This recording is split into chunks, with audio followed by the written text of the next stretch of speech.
Millions of dollars in fraudulent electric vehicle tax credit claims revealed. The Internal Revenue Service wrongly granted $73.8 million of electric vehicle tax credits for 16,510 tax returns that made fraudulent or mistaken claims for the credits between 2014 and 2018. The Internal Revenue Service, IRS, wrongly granted $73.8 million of electric vehicle EV tax credits for 16,510 tax returns that made fraudulent or mistaken claims for the credits between 2014 and 2018, a new report by the U.S. Treasury Department's Inspector General for Tax Administration, TIGTA, states. The TIGTA report makes clear individual filers and the IRS share the blame for these millions of dollars in wrongly granted tax credits. The IRS has, at present, no way of ensuring those claiming the electric car tax credit aren't doing so improperly, whether individuals claimed the credit without purchasing an EV, claimed it more than once, or claimed more money than they were allowed. IRS's instructions for filing the claim are unclear and inadequate, TIGTA's report says.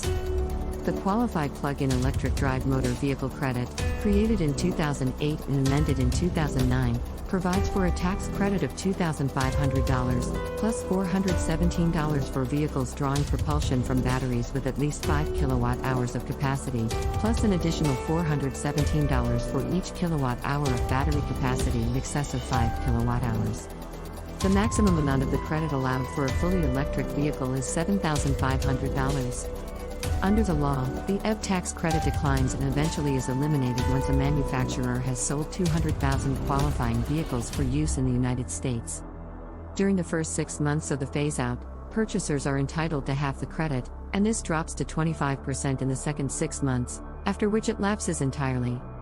Taxpayers claiming the EV credit for vehicles they lease probably misunderstand the law and are not trying to commit fraud, says Nick Loris, Deputy Director of the Heritage Foundation's Thomas A. Rowe Institute for Economic Policy Studies.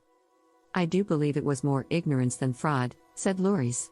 My guess is customers have been attracted to lease EVs with a subsidized rate, not knowing that the tax subsidy was already baked into the lease. I don't know if false claims come from IRS incompetence, tax filers not properly filling out forms, or a combination of both, Loris said. Loris says the problems with this program show the government has learned nothing from previous mistakes in other energy subsidy programs. What is most frustrating is that we're repeating past mistakes, said Loris.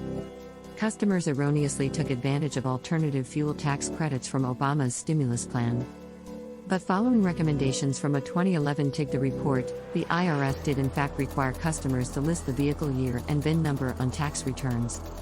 The federal government should not reauthorize the flawed EV tax credit program, not just because it engenders fraud but because the government should not intervene in private transportation decisions, says Robert Bradley, CEO of the Institute for Energy Research. The flawed administration of this tax credit is just one reason not to reauthorize the electric vehicle tax credit program, said Bradley. Yet the proposed Driving America Forward Act would raise the sales cap to $600,000 with a slight decrease in the credit to $7,000 per vehicle beyond the first $200,000. BMW, Fiat Chrysler, Ford, General Motors, Honda, Tesla, Toyota, and Volkswagen, as well as environmental groups and electric utilities, all unsurprisingly support the expansion and reauthorization of the program because they benefit from it, Bradley said. Loris agrees the government should stay out of these consumer decisions. All else being equal, the market should determine the fate of electric vehicles, Loris said. The federal government shouldn't be nudging consumers into certain vehicles with tax credits and fuel economy mandates. Bradley says the EV tax credit and other federal and state programs directing people's transportation choices mostly benefit large, politically connected corporations and high-income individuals, at the expense of the average taxpayer. Just as proponents of wind and solar to generate electricity claim their technologies are futuristic and what the public really wants, EV interests pretend theirs is new, just needing a little more subsidy and time, said Bradley. Far from being an infant industry, EVs are mature, efficient alternatives to conventional vehicles, as consumers consistently judge with their purchases. It's time to level the playing field, end EV tax credits and other such support, and let the market decide.